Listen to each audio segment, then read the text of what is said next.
Welcome to Moms Who Lead, where each week I talk to another mom who's balancing motherhood with a leadership role at work. Across industries, locations, and backgrounds, we're all facing the same challenges and opportunities. We talk about them here to help you balance your most important job with your career. So many of us have stories to share and advice to give. Be sure to click subscribe so you don't miss a single episode. And be sure to connect with me, Diana Mitchell, on LinkedIn. Now, on to the show. Super excited to have Britni Sehgal here. She's Vice President of Marketing at Aditi Consulting. And full disclosure, Britni and I worked together for several years. So if we sound super familiar, that's why. But hopefully we can share some great insights and tidbits for you guys today. So hi, Britni. Hi, thanks for having me. So good to see you. Yes, you too. Can you tell everyone a little bit about yourself, about your son, about Aditi Consulting? Yeah. So I am the Vice President of Marketing for Aditi Consulting. We are based in Bellevue, Washington, but I sit in Chicago. We basically help Fortune 500 clients find tech talent, build teams, and deliver technology projects, which is fantastic and fun and an industry that's ever changing. And I have a son who's 3.5, and he's just a perfect little angel baby of my life and a dream. And you and I worked together previously, and that was amazing. And I'm so glad we've stayed in contact all these years later. And a funny coincidence is that Britni's son and my daughter were born like 10 days apart. Yeah. So we're going through very similar stages at the same time. So it's kind of funny. But I remember when I found out my daughter was like a month old, and I'm like, wait, what? Like, that's such a funny coincidence. Yeah. We were like, how did that happen? Maybe they should meet and be friends. We were working together at the time. Anyway. So, and to that point, I know a lot about your career, but listeners don't. Can you talk a little bit about where you were in your marketing career when your son was born? Yeah. So I guess I was about 7 or 8 years into my marketing career. I was at a director level role, which worked out very well at that time. I had enough experience in my career to really feel confident in the decisions I had been making. And I had a really great sense of what I wanted to do beyond just that director level and where I was. So it seemed like the best time in my career and my life to have a child. I do think if I had a child earlier than that at a different type of role, maybe coming in at a junior level or something that maybe hadn't had as much experience tied to it, I think it would have been a different experience. I think it could have potentially been harder in some ways. So I do feel like it was the right career path and role and the right time in my life to have a child. That's not to say that it was easy or has been easy since, but I think it allowed a lot more flexibility than if I had been in a different role or been maybe just starting out in my career. Yeah, I think you make a really good point, and one that might be, I don't want to say like a dirty little secret of marketing, but it's a grind and it's super competitive. And I totally agree with you. If I had been like 25 when I had my daughter, it would be totally different. If you were like that specialist level or something like that, that's a lot of pressure. You have worries about job security. Is your job? I know legally your job is supposed to be there when it come, you come back, but it's I don't want to like imply that companies do things, but we all know that stuff has happened to people, and that kind of insecurity about where you can take your career if you were to have a child at that younger age. And so, while we are not dissuading anyone from having children when they feel the time is right in their life or when we're lucky enough to have them, we also understand that there were certain I don't want to say luxuries either, because to your point, it's been hard, but it is very different when you're at that leadership level and above. And you have a child, because there is that confidence that comes with that. Mm-hmm. And did you feel stressed? I mean, you're a good planner, and how did you kind of approach that when you were ready to go on leave? Can you talk a little bit about that process for you and your company and how they supported you?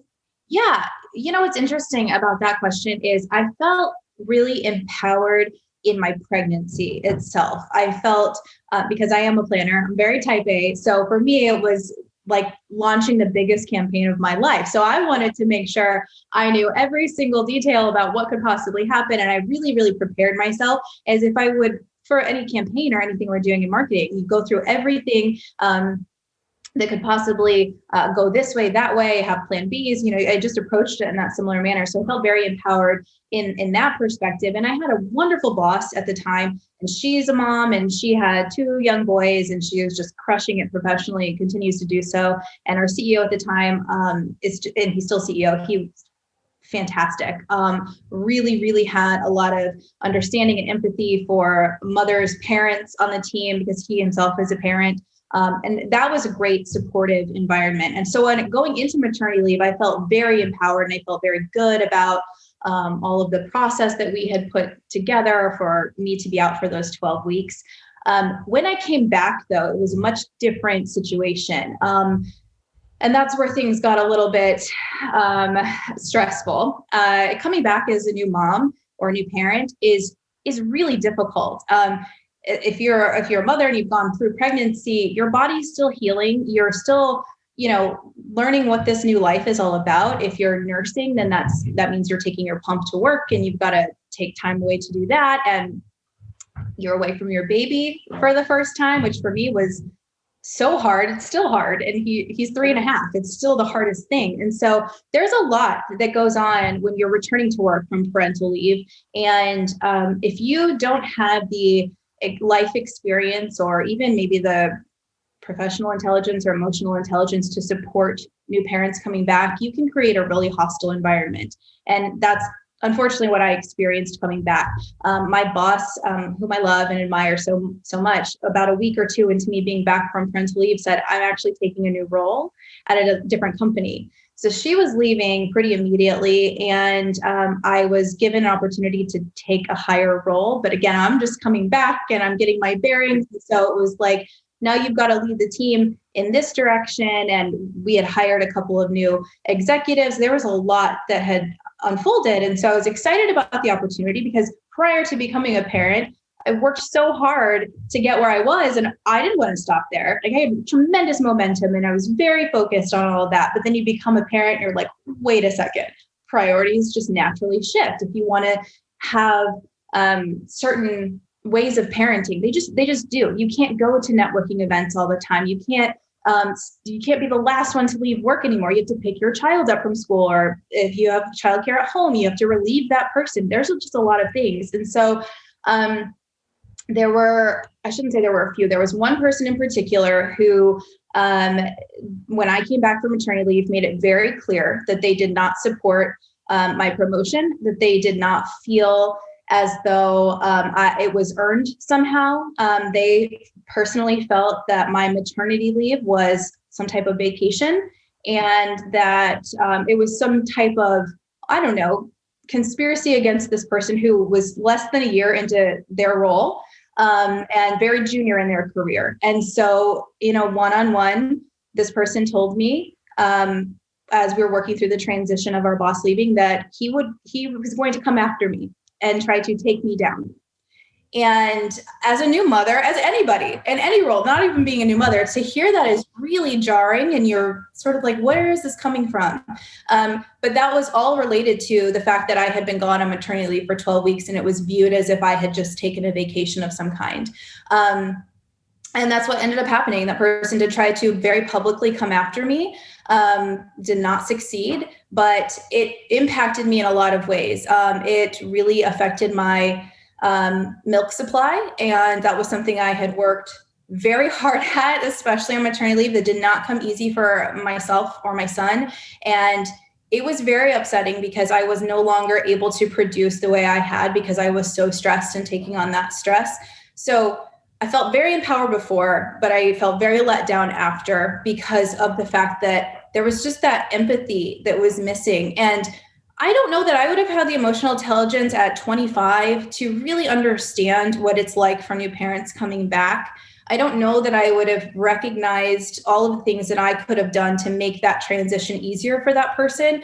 I know it now because I've gone through it myself, and I would wish that on anybody else. But I would just say, anybody that's listening to this that is a mom or not a mom, if you have people coming back on your team after taking parental leave, please be flexible. Please be understanding. Please be empathetic. It's not easy. You are responsible for a new life. Your whole life has changed, and you can still be really passionate about your work and want to be focused and do well and continue to bring everything you have to the table. There's just an added element now that has to have the same weight at that table. So I would just urge anybody that's listening or has experience with that to really come from a place of empathy and understanding for people that might be returning from parental leave. Yeah. And I think there's two parts that are really important here to break down too, because I came into a similar situation when I came back. I didn't get a promotion, but it was a small company, and the two other individuals, I was head of marketing, but I was also almost like a VP or CEO. Like the CEO really trusted my opinion on business decisions and not just marketing. And the other two members of the team really didn't have that professional level experience. And when I was out, there were clearly like machinations in place. And I came back and admitted, I said to them, look, I'm dealing with postpartum depression. This has been very challenging. And then I was targeted, and it was miserable until I left. And I think that one, and in your case, and while this isn't pointing fingers, the fact that it was a younger male colleague shows how our society needs to do a better job, in my opinion, of teaching all of us how to be empathetic and understanding of parents and new parents, because clearly this person had their own narrative and drive and decided they viewed your stance as a mother, your position as a mother, as a weakness. And that's a cultural issue. I think that is something that we need to deal with here. And hopefully in this very tiny way of having these conversations, hopefully that helps. But also as a company, I think there's a real opportunity. And, I'm a Pollyanna, and this is an idealistic way, but what if organizations and teams had meetings to say, okay, so-and-so's coming back, and then just share that perspective and say, we're going to support her because we're a team and we're working together. Something like that could go a long way, and letting people know, setting that expectation, but also, presenting that like we're going to be empathetic and supportive, and we're all going to move forward really well as a team and welcome her back. Like, I don't think many places do this, but in an ideal world, I think they would. It takes 20 minutes and very little effort and could go a very long way.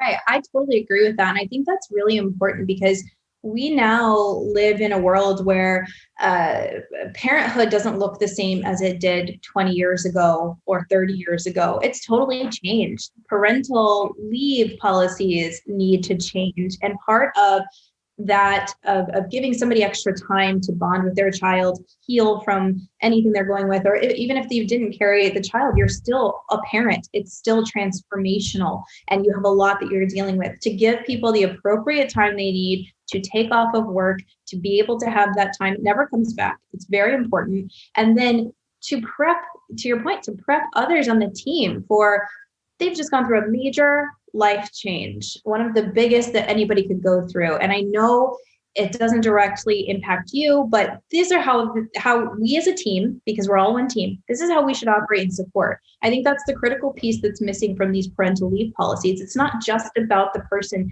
taking the parental leave. It's about the team. It's about everybody that gets impacted by that.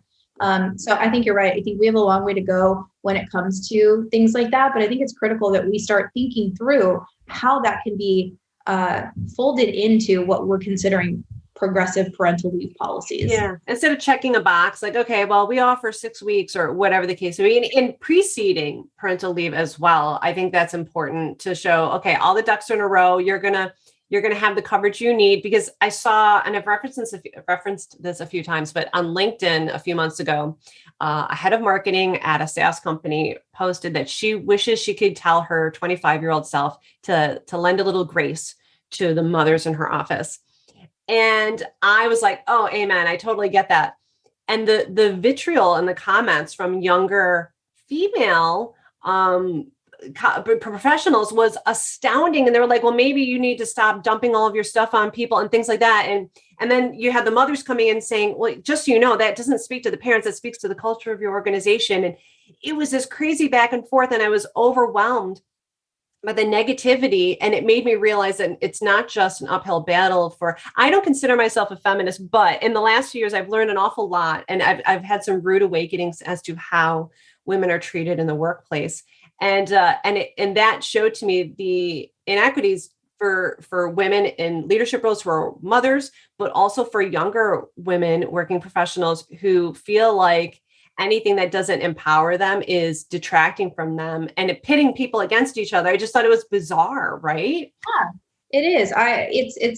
It's unfortunate that toxic behavior exists. It really is. I think we would all get a lot further in life in our careers if we led with empathy and had a lot more empathy for other people than we currently do. I think it's so easy now because we all sit behind a keyboard to just type, and whatever comes to mind, I'm going to put out there. But just like, take a beat, take a second.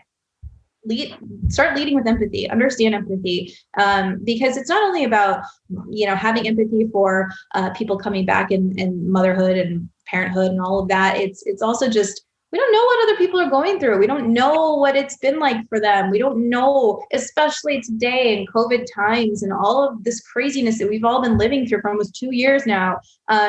It's wild, right? And so if we start training people at work to lead with empathy and understand what that really is, I think we could just get so much further together.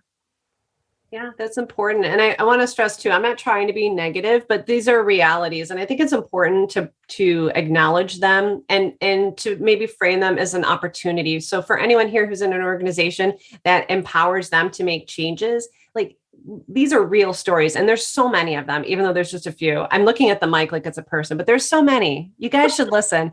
But because this is an opportunity for your organization, and it's not just because it's the, warm fuzzies right thing to do, but it's powerful for recruiting and retention. It's a powerful component of your employer brand if you can demonstrate and show and come across in an authentic way that you create this nurturing environment for all of your employees. To your point, who's taking care of a sick grandparent or sick parent, who's got a sibling who's going through a divorce. Like there's so many layers to that. And I think you're right. Leading with empathy and just recognizing that these are individuals and people who are contributing to your bottom line is critical. Mm-hmm. Yep. I would agree. Now, you mentioned that you had someone in your organization at the time and she left, but that she was really supportive when you were pregnant. Can you talk about that? Because I think, and I don't know if you want me to mention this, but you previously worked in a mentorship organization. And so I think that it's important to talk about how many of us have had that kind of informal or formal mentor who was also a mom who's been there and could kind of like help guide you or even just like lend an ear or give that advice, like, don't worry, this too shall pass. Was there anyone like that for you after that individual left, or can you even kind of speak to how important it was to have her in the first place?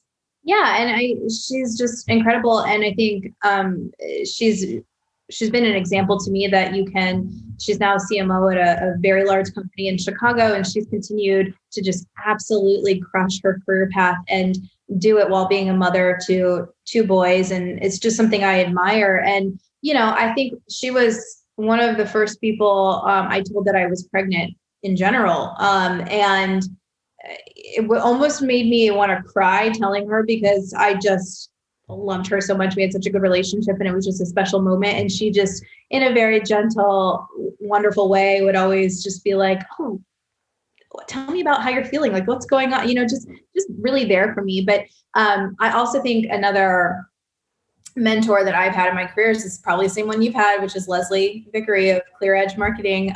So many of us have gotten our start with her, and she continues to be somebody I go to for advice and just motherhood, seeing her, how she's doing it, running a company, being a mother. But I worked for her after I had my son, and she's just created this culture of flexibility for parents and understanding. But she was one of the first people to meet my son after he was born. She came over, she held him, she brought me lunch. She was just there for me. And it's just those things that matter. Like, we have a business relationship. I've learned so much from her and how to conduct business and how to be a good marketer. But that human element and that mentorship element, the extension of a hand behind you to pull others up, that is so critical. And yes, I worked at Ara and led Ara for a little bit of time. And I'm so passionate about mentorship for women, for anybody, but especially for women and for young women who think that they can only have one or the other. I can only get this far in my career, but not become a mother, or I have to become a mother later and then give up my career. It doesn't have to be that way. It doesn't have to be that way anymore. I know that it is tough, especially if you are in more of a male dominated industry. It is tough. There is different pressure that you will face. There is different judgment that you will face, but I think the conversation should shift and say, look at all of these mentors and your own board of advisors that have done it, and they're doing it for you. They're breaking down barriers. It's your job to create that, go down that path and create a path behind you where you're pulling others up to, and feel empowered in that decision. And I think one of the best pieces of advice, and I've gotten through my mentorship relationships, is to set a boundary. You being a parent is not a hindrance. It is absolutely okay and should be okay for everyone. And setting that boundary of, listen, just because I may have to leave early to go pick up my son from school, or he has to go to the doctor, or he's sick and I have to stay home, doesn't make me any less of an employee. And I'm still willingly going to get up every day at 4:30, 5 a.m., which I do every day, to get through my inbox, start my day before anybody else in my household wakes up. It may seem like a crazy thing to do, but it's my thinking time. It's my time to get it. So I'm putting in the hours, regardless of if they're their standard 9 to 5 hours that people think. Like we're getting the work done. And moms and dads are superheroes in a lot of ways because there's so much to juggle. There's so much to do, but you have to be organized. You have to be on top of it, and you can set that boundary, and it's okay. And that's something I learned through my mentors, and they just happen to be mothers also. Well, just absolutely killing it in marketing. Yeah, I love that, setting boundaries. That's so important. And I think too, knowing that it's not one or the other, and also that you don't have to do everything all the time too. Like it's okay to take from one and go to the other and put your attention, and then the opposite. Like it all works out. And like you said, if you're organized and you're passionate about what you're doing, it's going to be okay. And that support system that was so critical. And I mentioned to you before we were recording that I noticed that Aditi is a great place to work. Can you talk a little bit about how your current environment is supporting working parents, and maybe give a little inspiration again to the mic folks that I keep talking to on what they can do to create a better environment? Yeah. I used to have a mic like that, and it looked like I was like a wedding DJ. So now I've got this. I mean, bring it back. I think it's awesome. Aditi it's been a really fantastic journey being part of this organization. It started almost a year ago. My 1-year anniversary is coming up at the end of this month. And it's interesting. I had spoken to Raja, who's our CEO, just in a casual way. He was looking to get some marketing advice. He happened to know a few of the same people that I know, and we got connected, and we had a conversation early last year, maybe in the springtime. And it was just an informal conversation of what do I need to know about marketing? And at that time I was home with my son because COVID had hit and we pulled him out of school. And I was like, this is where I need to be right now. So I had actually taken a step back from my career for a little while. My plan was to only do it for a few months. Ended up being like 6 months because of COVID. And then he had called me in August and said, I think it's time. And I was like, listen, I really want to work for this team. I think it's a fantastic team. Everybody I've been connected with are amazing leaders. And I said, but I have to be honest. We don't have childcare. My husband works full time. We don't have childcare. There's no nannies available in the city of Chicago pretty much right now that I would feel comfortable with, unless I know that they're very, very COVID safe, because there was no vaccine at that time. Our son still doesn't have a vaccine because he's 3.5. And so there were just a lot of concerns. He was not going to be going to school. He was enrolled, but we just weren't comfortable with it. And I said, so I can't take a role as a full-time employee if I don't have the flexibility. There was going to be times where I can't schedule meetings because I just got to balance it out. So if that's not going to be right for you for this role and what you're envisioning, that's okay. I'm okay with that. Like, I understand. And so he said, let me call you back. And it called me back like 30 minutes later. He said, yep, we're going to make it work. And it was just this welcoming thing of, we get it. I'm a parent. We have people on leadership team that are parents. Everyone's working remote. It's COVID. It's crazy. we're going to do this and we're going to write it out. So it was a grind until we finally were comfortable enough to send our son back to school 6 months later, I think. So I grinded for those 6 months, but I had a supportive team. And there was not one time in my conversations with people on my team, outside of my team, where there was a passive aggressive comment. There were no microaggressions of, oh, she can't join, or she can't do this, she can't do that. I also made every effort possible to never have to reschedule a meeting. So there was also, you have to bring what you say to your relationships too. But I never encountered any of that. And for me, working with a team that has both male and female leadership, but strikes that balance so effectively, is new and so refreshing, and has just created an incredible culture. I think anybody that comes to work here, one of the things that they say, and one of the things that I heard in my interview process too, was the culture, the culture, the culture. It is such a fantastic culture. We love working here. It's so fun. And I was like, was everyone drinking the Kool-Aid? What's going on? Everyone's like harping on this. And now being here and having almost been here for a full year, it's true, because people want you to succeed. Everyone has everyone's back.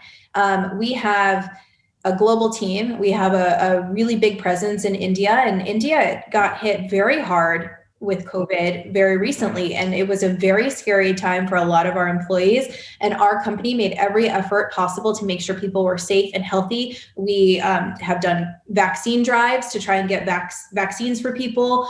We've done COVID care packages. We've tried to find, doctor's appointments. If people needed assistance, they knew they could reach out. And that's the type of culture that we've created. One of caring, one of empathy, but also one of doing, backing it up. And so I've just been really happy to be here. And I feel really fortunate to have found a place that values all of the things that I value and backs up what they say. Yeah, I think that's the critical thing, because there's so many companies, and I've found that here as well, where the message is there, but what's the reality of it? And so, yeah, I think we're both very lucky in that regard, and then organizations that back it up, and it's the real experience. So that's wonderful. Thank you for sharing. And if somebody, and on that end, that's a great transition. So if somebody wants to learn more about Aditi Consulting, if you're looking for tech talent or something like that, and they want to learn more, where should they go? And if someone wants to connect with you, where should they go? Yeah, connect with me on LinkedIn. Feel free to send me a message. I am always connected somehow. So we will connect, and I would love that. They can go to our site, which is just aditiconsulting.com. Follow us on social. We have a lot of job openings, not only to work at our organization, but we also work with, like I said, Fortune 500 clients who are looking for tech talent. So we have a lot of opportunity for anybody that might be looking to find their next role. For these clients that are involved in technology, for sure, look us up or go to our website, follow us on social. You'll see all the links to apply for jobs. And then, reach out to me. And even if it's more of an informal conversation about the company, sure. About marketing, absolutely. About mentorship, I'm all open for that. Like I said, I think we both have benefited really, really well in our careers from having the mentors that we've had. And so my hand will forever be extended behind me to help pull others up, as others have done for me. That's awesome. Thank you. And we'll put a link to your LinkedIn and then also to the Aditi website in the show notes too. So guys, so you can find those there. And Britni, that was amazing. Thank you so much for being so candid and open and sharing, because I think sometimes it's just helpful to hear that we're not alone. And I think there's so much great advice here for moms and for organizations. So I hope everybody's listening, because we're trying to help, swear. Yeah. Awesome. And honestly, to your point earlier, thanks for having me. Thanks for doing this podcast. I think it's so important, because even though we can potentially have those negative experiences that impact us, there's so much more good. And so many more people want to do what's right for everyone. And you will find your organization that gets you and has your back. You will find it. And if you're not there, keep looking, because it's out there. Without a doubt. Wise parting words, Britni. Thank you so much. Thank you, Diana. Take care. Thanks for sitting in with us this week. My hope is that you feel supported, understood, and heard. I appreciate that you took the time to be here. Let me send a quick shout out to our subscribers who join me here every week. I am so honored. And if you haven't already, be sure to connect with me on LinkedIn. My URL is linkedin.com/in/Diana Mitchell 716. Take care out there, everyone.